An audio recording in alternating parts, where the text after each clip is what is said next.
এই রকম বৃষ্টির দিনে বসে বসে আড্ডা মারার মজাই আলাদা। কিন্তু ফাহিমটা এখনো পৌঁছতে পারলো না কেন? বৃষ্টির ভয়ে আটকে গেল নাকি?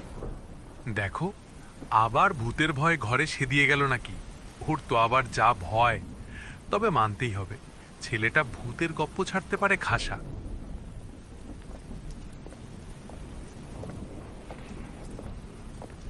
উফ, এই গ্রামে ঢুকলেই দেখি আকাশ ভেঙে পড়ছে। ধুর, বর্ষা নামার আর সময় পেল না। আরে বর্ষা তো আর আমাদের আড্ডার সময় মেপে নামবে না। তা অবশ্য ঠিক বলেছিস। রাস্তা চিনে আসতে কোনো অসুবিধে হয়নি তোরে? চিনলাম মানে? আর একটু হলেই তো ভুল গলিতে ঢুকে কোনো এক ভুতুরে বাড়িতে সিঁধিয়ে যেতাম। তার মানে আসার সময় ঠিক কি হয়েছিল একটু খোলসা করে বলতো। কেমন যেন মনে হচ্ছে আমার পিছন পেছন কেউ আসছে, কিন্তু কে আসছে ঠিক বুঝতে পারছি না। রত্না নয় তো সাজু ভাই? রত্না যদি এখানে চলে আসে তাহলে তো চিত্তির। আরে অত ভয় পাস না তো, কেউ আসবে না এখন। ব্যাপারটা কি বলতো? তোরা কি আমার কাছে কিছু লুকাচ্ছিস? না না, তোর থেকে কিছু লুকোবো না। আসলে কদিন ধরে গ্রামে ভূতের উপদ্রব বড্ড বেড়ে গেছে শুনছি। আশপাশে সব লোকজন নাকি কখনো না কখনো ভূত দেখেছে। তাই নাকি? কি ব্যাপার বলতো, শুনি একটু। সবাই বলছে বর্ষার সময় নাকি একটা মহিলার ডাক গ্রামের লোকেদের ঘর থেকে বাইরে বেরোতে বাধ্য করছে, তারপর তাদের টানতে টানতে কোথায় যেন নিয়ে চলে যাচ্ছে। ধুর, ছাড়ো তো ওসব। আমার মনে হয় ওসব ফালতু কথা। এসো বসো, দুটো চপ ভাজা খাও, তারপর না হয় আড্ডা হবে। বৌদি ঘরে চা করছে, চাটাও চলে আসবে এখন। আরে ময়না কোথায় গেলে? জলদি আমাদের চা দিয়ে যাও তো। আর কতক্ষণ এভাবে বসে থাকবো? আসছি বাবা, আসছি। বাবুদের রোজ সন্ধে হলেই গপ্প মারতে বসা চাই, আর আমার কাজ হলো চা জুগিয়ে যাওয়া। আর পারি না বাপু, একটা কাজের লোক রাখলে কি হয়? হুম, সে গুড়ে বালি, তাও রাখবে না। আমি তোমায় সাহায্য করে দিচ্ছি, তোমায় কোথাও যাওয়ার দরকার নেই। ওরে বাবা, কে রে তুই? এখানে কি চাস? যা বলছি বিদে হয় এখান থেকে, একদম চলে যা। দাও, ওদের চাটা আমিই দিয়ে আসছি। বাঁচাও, আমায় বাঁচাও কেউ। কি হলো তোমার? এভাবে চিৎকার করে উঠলে কেন? হয়েছেটা কি শুনি? ভূত এই জাস্ট আমার পেছনে দাঁড়িয়েছিল, লম্বা হাত বাড়িয়ে দিচ্ছিল আমার দিকে, আর একটু হলেই নির্ঘাত গলাটা টিপে ধরতো। আরে সাজু ভাই, তুমি জলদি গিয়ে বৌদিকে তোলো তো, শিগগির করো। ঘরের ভেতর ভূত চলে আসাটা কিন্তু মোটেও ভালো লক্ষণ নয়। আমার মন বলছে আমরা বড় কোনো বিপদে ফেসে গেছি। ও সাজু ভাই, এইমাত্র তোমার সাথে হাসাহাসি করছিলাম, কিন্তু এখন মনে হচ্ছে রত্নার কথাটাই সত্যি। ওরে বাবা, ফাহিমের পিছু পিছু ওটা চলে এসেছে রে। গ্রামবাসীরা তবে ভুল কিছু দেখেনি।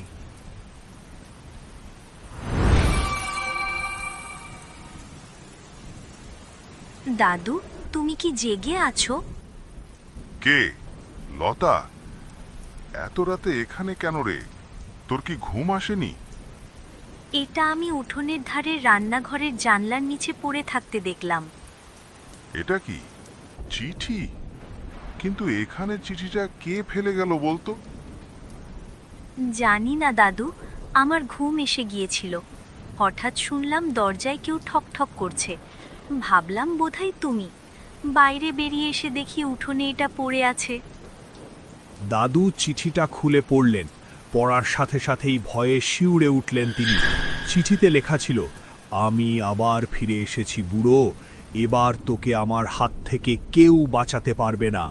গোটা গ্রাম তো ছাড়খাড় করবই, সেই সাথে তোকেও শেষ করে ছাড়ব। সর্বনাশ! আমাদের কি তবে বিপদের দিন ঘনিয়ে এলো? এবার আমাদের উপায় কি হবে? কার লেখা দাদু? কি লেখা আছে ওতে?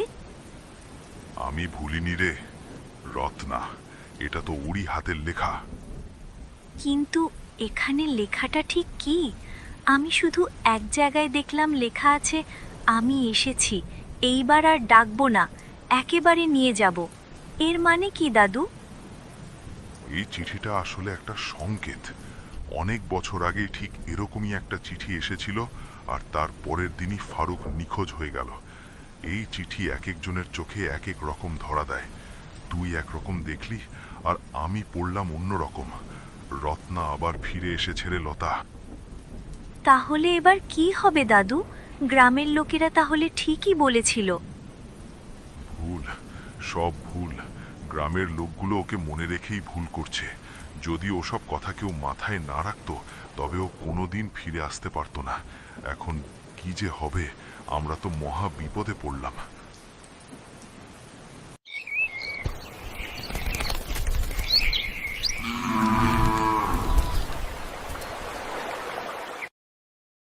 আরে এসো এসো, সাজু আর লিমন, তোমাদের তো অনেক দিন দেখা পাই না।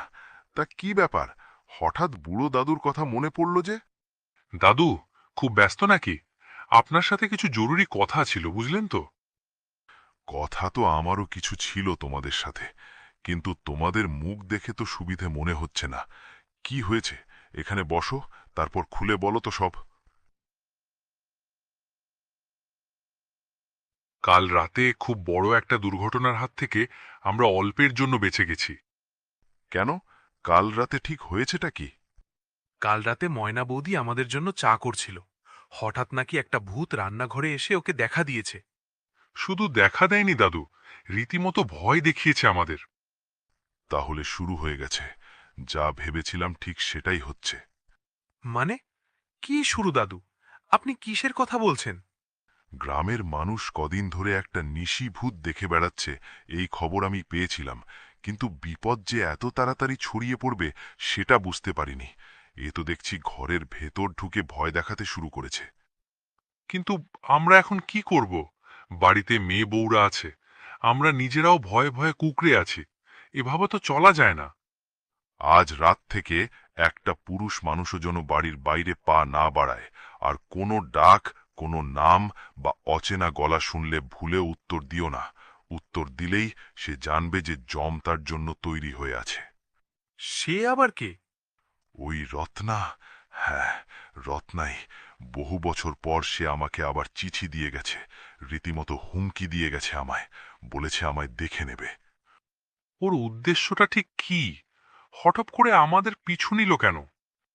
পুরুষদের মধ্যে যারা সাড়া দেয়, যারা একটু সহজ সরল, ও তাদেরই তুলে নিয়ে যায়, কিন্তু ফেরত দেওয়ার জন্য নিয়ে যায় না। ফেরত দেয় শুধু তাদের নিথর লাশটা।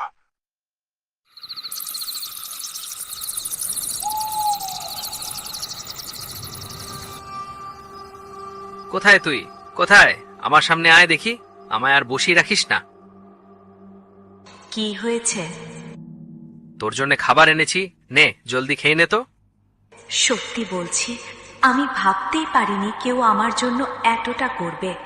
আজ পর্যন্ত সবাই আমায় শুধু ব্যবহারই করেছে, তারপর বন্দি করে রেখেছে। কিন্তু তুমি আমার বড্ড খেয়াল রাখো। কিন্তু রত্না, তোমার কাজ তো এখনো খতম হয়নি। রাজু আর লিমন এখনো দিব্যি নিশ্চিন্তে ঘুরে বেড়াচ্ছে। ওদের শায়েস্তা করতে হবে, সেটা যেন মাথায় থাকে। কাল রাতে তো তুমি ওদের বাড়িতেই ছিলে। চোখের সামনে যা ঘটলো তাতে তোমার কি মনে হয় না যে আমি ঠিক করেছি? আস্তে আস্তে ওদের মনে ভয়টা ঢুকিয়ে দিচ্ছি। তা তো বটেই। ওদের ওই চুনকালি মাখা মুখগুলো দেখে যে কি আনন্দ হচ্ছিল তোমায় বলে বোঝাতে পারবো না। এইভাবেই আস্তে আস্তে ওদের শেষ করে দিতে হবে। কিন্তু ওদের ওপর তোমার এত রাগ কেন, সেটা কি আমি জানতে পারি? ওরা আমাকে ল্যাদ দিয়ে অনেক কিছু বাগিয়ে নিল। সাজু দোকান খুলল, লিমন জমি কিনল, আর আমি আজ পর্যন্ত কিছুই করতে পারলাম না। কেউ কোনোদিন আমায় একবার ডেকে জিজ্ঞেস পর্যন্ত করলো না। আসলে আমাকে কাঙাল করে রাখতেই ওরা বেশি ভালোবাসে। সব বুঝতে পেরেছি, তবে একটা কথা মানতেই হবে। আজ তোমার কিচ্ছু নেই বলেই আমার কথা মনে পড়েছে। যদি সব থাকতো তবে কি আর আমায় তোমার মনে পড়তো? কোনোদিনই না।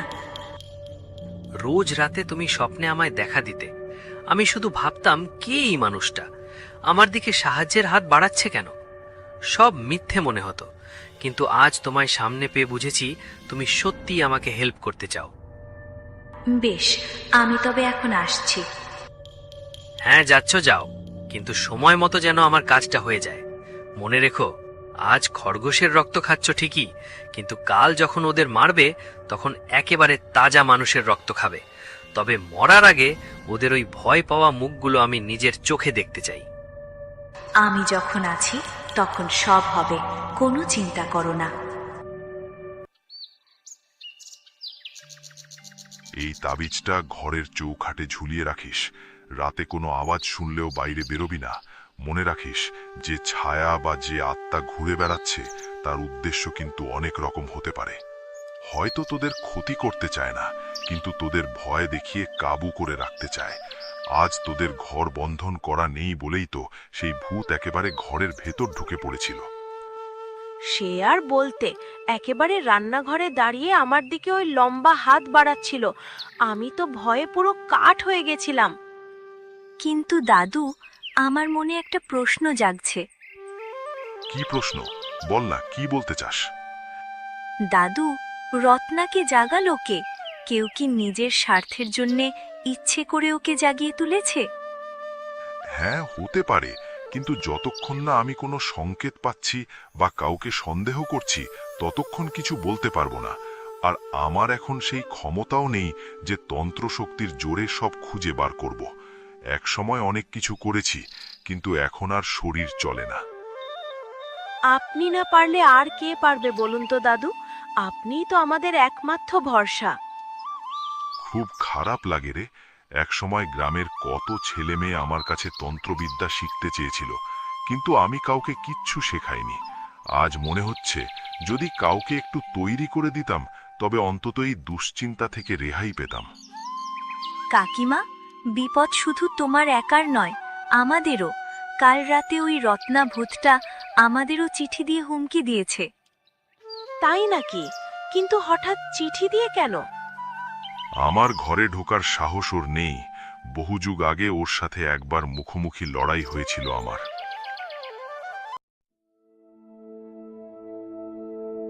ব্যাস, এক গাদা মুরগি কিনে এনেছি, তোরা যা খাওয়ার খেয়ে নে। এরপর তোদের থেকেই একজন একজন করে রত্নার পেটে যাবি।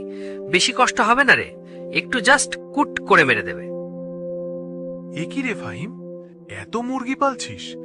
তোর আবার কবে থেকে এই শখ হলো? আরে লিমন, আয় আয়। না রে, শখ নয়, মানে বসে বসে আঙুল চুষলে তো আর চলবে না। তোরা জমি কিনছিস, দোকান কিনছিস, তাই ভাবলাম সামান্য মুরগি পালন করে যদি দুটো পয়সা আয় হয় আর কি। তা ঠিক, তা ঠিক। সবাইকেই তো কিছু না কিছু করে খেতে হবে। কাজের মধ্যে থাকার যে কি আনন্দ, সেটা তোকে বলে বোঝাতে পারবো না। আমি তো এতদিন কিছুই বুঝিনি রে ভাই। এখন বয়স বাড়ছে আর মনে হচ্ছে পুরো জীবনটাই বেকার কেটে গেল। কি আর করলাম জীবনে। আচ্ছা, ওই খরগোশটা কোথায় রে? কালকেই তো দেখলাম লাফাচ্ছিল, আজ তো চোখে পড়ছে না। ওটাকেও কি বেচে দিলি নাকি? না না, মনে হয় উড়ে পালিয়েছে। উড়ে গেছে? বলিস কি রে, খরগোশ আবার উড়ে নাকি? মানে বেড়া টপকে পালিয়েছে আর কি। আসলে অবলা জীব তো, কখন কি করে বসে বলা তো যায় না। সে কি রে, তোর এত প্রিয় জিনিসটা হাতছাড়া হয়ে গেল আর তোর মনে একটুও দুঃখ নেই? আগে তো ওর চোখের আড়াল হলেই তুই যা খ্যাপা খ্যাপতিস।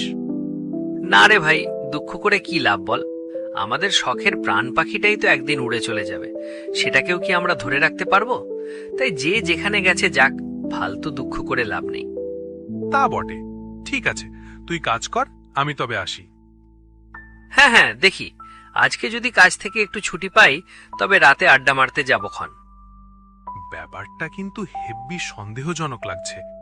ফাহিমকে ইদানিং কেমন একটা অন্যরকম লাগছে না?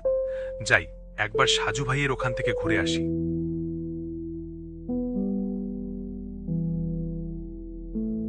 কথাটা তুই একদম ভুল বলিসনি। সন্দেহটা ওর উপর আমারও অনেকদিন ধরেই হচ্ছে, কিন্তু ঠিক বিশ্বাস করে উঠতে পারছিলাম না যে ও এই রকম কোনো জঘন্য কাজ করতে পারে। ওর সেই খরগোশটার কথা মনে আছে তো? ওটা আজ হঠাৎ দেখলাম উধাও। আগে ওই খরগোশটার গায়ে কেউ হাত দিলে ফাহিম কি রিয়াক্ট করত, আর আজ দেখলাম কোনো গায়েই মাগছে না। বলছেন কি লিমন ভাই, হঠাৎ এমনটা হয়ে গেল কেন? সেদিন রাতের ঘটনাটা মনে আছে? তুই যখন চেঁচামেচি করছিলি আর আমি তোকে সামলাতে গেলাম, তখন ওর মুখে এক ঝলকের জন্যে হলেও একটা হাসির রেখা দেখতে পেয়েছিলাম। তো তখন ঠিক মাথায় ঢোকেনি যে ওর এত আনন্দের কারণটা কি। আমার কেন জানি মনে হচ্ছে ফাহিমই সবকিছুর সাথেই জড়িত। গ্রামে এই যে রত্নাপেতনির উপদ্রব, সবাইকে ডেকে ঘর থেকে বার করে নিয়ে যাচ্ছে, এর পেছনে ফাহিমের হাত থাকলেও থাকতে পারে। শুধু শুধু সন্দেহ করে বসে থাকলে চলবে না, ওর ওপর কড়া নজর রাখতে হবে। ও কি করছে, কোথায় যাচ্ছে, সব জানতে হবে। কিন্তু ও যদি একবার টের পেয়ে যায় যে আমরা ওর ওপর নজর রাখছি, তখন কি হবে? আমি আছি তো ময়না বৌদি, ওসব নিয়ে তোমাদের কোনো টেনশন করতে হবে না। কিন্তু আমাদের এই আপদ থেকে মুক্তি পেতেই হবে, আর সেটা নিজেদেরই করতে হবে। তাছাড়া আর কোনো রাস্তা নেই। আমার মাথায় একটা বুদ্ধি এসছে, একবার ওই প্ল্যানটা ওর ওপর খাটিয়ে দেখতে হবে।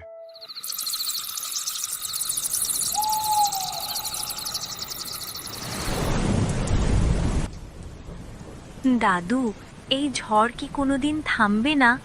রোজ রাতে এই ঝড় বৃষ্টি লেগেই আছে। বেশ তো মনোরম আবহাওয়া। তোর দাদি যখন বেঁচে ছিল, এই সময় আমরা গরম গরম মাংস রান্না করে খেতাম। কিন্তু এখন যা অবস্থা, রাতের বেলা বাড়ির বাইরে যাওয়া একদম চলবে না। মুরগির ডাক মনে হচ্ছে না দাদু? এত রাতে মুরগি এলো কোত্থেকে? মুরগি কই? আমি তো কোনো শব্দ শুনতে পেলাম না। না দাদু, আমি স্পষ্ট শুনেছি। একবার বেশ জোর করে ডেকে উঠল। তুমি বসো, আমি একবার দেখে আসছি। না না, তোকে কোথাও যেতে হবে না, তুই ভেতরে বস, আমি একবার গিয়ে দেখে আসি। তাই তো, ওই তো একটা মুরগি উঠোনে ঘুরে বেড়াচ্ছে। কিন্তু এত রাতে মুরগি এলো কোত্থেকে? না না, যাই, মনে হচ্ছে এই ঝড় বৃষ্টির চক্করে বেরিয়ে এসেছে। মুরগিটা বরং ভেতরে এনে রাখি, সকালে কেউ চাইলে দিয়ে দেব।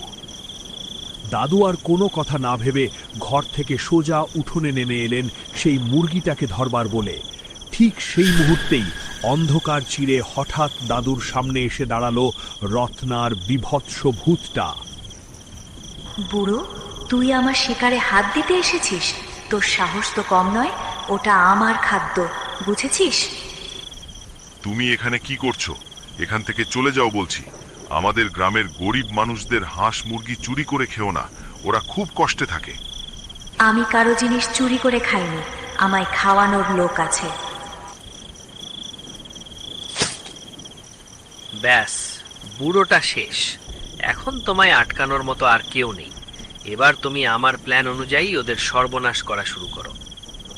ঠিক আছে, কাল থেকেই আমি ওদের এক এক করে শেষ করতে শুরু করব।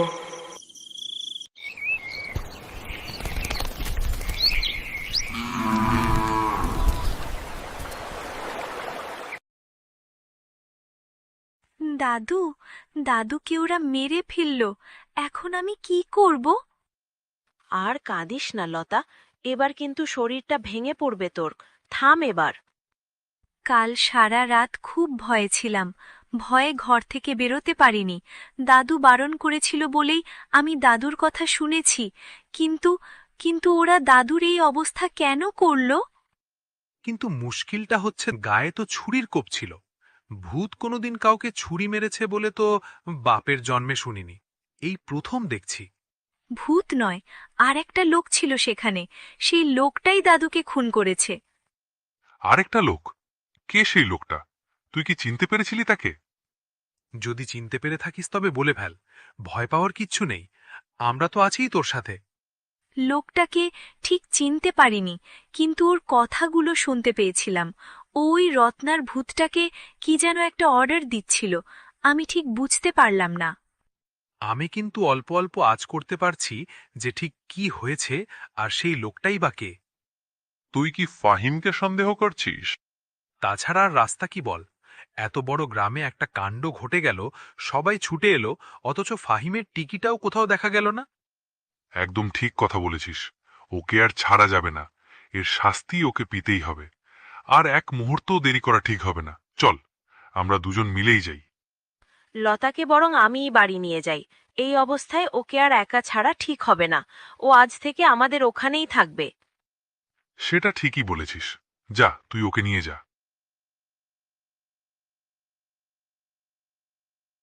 কিরে ফাহিম, তোর তো আজকাল দেখাই পাওয়া যায় না, ভাবলাম একবার খবর নিয়ে আসি। ও, তোরা এসেছিস? আয় আয়, এসে ভালোই করেছিস। দেখ না, এই মুরগিগুলোকে নিয়ে সারা দিন পড়ে থাকতে হয়, তাই কোথাও বেরোনো যায় না। গ্রামে এত বড় একটা কাণ্ড ঘটে গেল, আর তোর পাত্তাই পাওয়া গেল না। ভেবেছিলাম দাদুর শেষ সময় তোকে দেখতে পাবো, কিন্তু সেখানেও তুই নেই। হ্যাঁ, বললাম তো, আমি তো একেবারে চেপে গিয়েছিলাম, তোরা বুঝতে পারছিস না কেন? আমরা অনেক কিছুই বুঝতে পারছি রে, সেই জন্যই তোর কাছে আসা। তার মানে কি বলতে চাইছিস? কাল রাতে লতা দেখেছে রত্না ভূত দাদুকে মারেনি, মেরেছে একটা জ্যান্ত মানুষ। ভূত থাকতে লোকে মারতে যাবে কেন শুধু শুধু? আর তাই যদি হয় তবে এসব আমাকে শুনিয়ে কি লাভ? লতা সব নিজের চোখে দেখেছে। এই খুনটা তুই নিজের হাতেই করেছিস। তোরা এসব কি যাতা বলতে এসেছিস আমার নামে? তোর মাথা খারাপ হয়ে গেছে? একটা পিচ্চি মেয়ে মাঝরাতে কি দেখেছে না দেখেছে সেটা আমাকে বিশ্বাস করতে হবে? আমরা কিন্তু সব জেনে গেছি। তুই কেন এই মুরগিগুলো পুষেছিস সেটাও জানি। কাল রাতে এই মুরগির একটা কিছু বোধহয় ওই রত্নাকে দিয়েছিলিস, তাই না? সত্যি কথাটা উগরে দে ভাই, নইলে তোর কপালে কিন্তু খুব দুঃখ আছে বলে দিলাম। হ্যাঁ, আমিই মেরেছি। ওকে না সরালে চলতো না। তুই কি আমাদেরও ক্ষতি করতে চাস? দাদু আমাদের উপকার করতেন, তাই তুই দাদুকে পথ থেকে সরিয়ে দিলি। হ্যাঁ রে, তোরা জীবনে অনেক কিছু গুছিয়ে নিলি, আর আমি কিছুই করতে পারলাম না। তোদের ওপর আমার চরম রাগ। তোদের আমি 1 ইঞ্চিও ছেড়ে দেব না। এখন বল, ওই রত্নাকে থামাবো কি করে? ওকে থামানো চারটিখানি কথা নয়, আমি ছাড়া ওকে কেউ কন্ট্রোল করতে পারবে না। শোন ফাহিম, আমরা দুজন যদি মনে করি তোকে এক্ষুনি এখানে সাবড়ে দিয়ে চলে যেতে পারি, কাক পক্ষীও টের পাবে না। তুই নিশ্চয়ই সেটা চাস না? তাহলে এবার সত্যি করে বল, এখন আমাদের কি করা উচিত? ওহো, আমি কিচ্ছু করব না। তোরা কি আমাকে ভয় দেখাতে এসেছিস নাকি? ভয় দেখাচ্ছি না রে, আমরা তোকে সত্যি সত্যি মারতে এসেছি। সাজু ভাই, এই আপদটা মুখের কথায় সোজা হবে না, একে দুঘা দিতেই হবে। দে তো পিটিয়ে। ঠিক আছে ঠিক আছে, মেরো না আমায়। আমি আমি সব আগের মতো ঠিক করে দেব, কিন্তু আমার একা যেতে বুক কাঁপছে। মিথ্যে বলার আর জায়গা পাসনি? একা যেতে সাহস পাস না? ঢং কত! তুই যে আপদকে জাগিয়েছিস তার বিদেত তো তোকেই করতে হবে। একা যাবি আর ওকে বিদে করে আসবি। ঠিক আছে, তাই হবে। যে পাপ করেছি তার প্রায়শ্চিত্ত আমি নিজেই করব।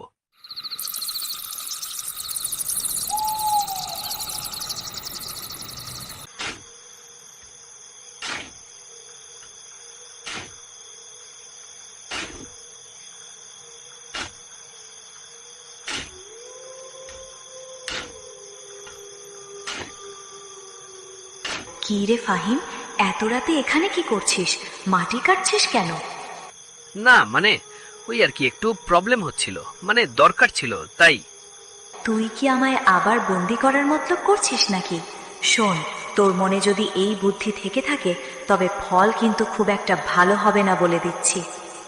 তোমায় জাগিয়ে তুলে আমি বিরাট ভুল করেছি। এখন গ্রামের সবাই আমার কীর্তি জেনে গেছে। তুমি এখান থেকে চলে যাও, নইলে ওরা আমায় পিটিয়ে মেরে ফেলবে। তোকে তো আমি ছাড়বো না।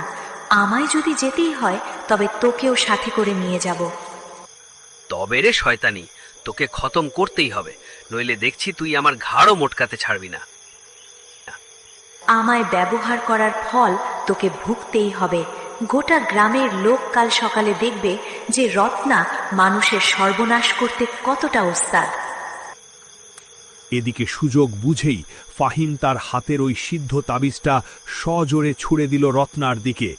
গায়ে লাগার সাথে সাথেই রত্নার শরীরে দাউ দাউ করে আগুন ধরে গেল। যন্ত্রণায় ছটফট করতে করতে রত্না আরও জোরে ফাহিমের গলাটা টিপে ধরতে লাগল। আহ, জ্বলে গেল, পুড়ে খাক হয়ে গেলাম আমি। শয়তান কোথাকার, আমায় তুই এভাবে ব্যবহার করলি? ছেড়ে দে, লাগছে তো। ফাহিম শেষমেশ নিজের জীবনটা দিয়েই রত্নাকে চিরকালের মতো গ্রাম থেকে তাড়ালো। যাক, এবার থেকে আর কোনো বৃষ্টির রাতে তাওকে জ্বালাতন সইতে হবে না।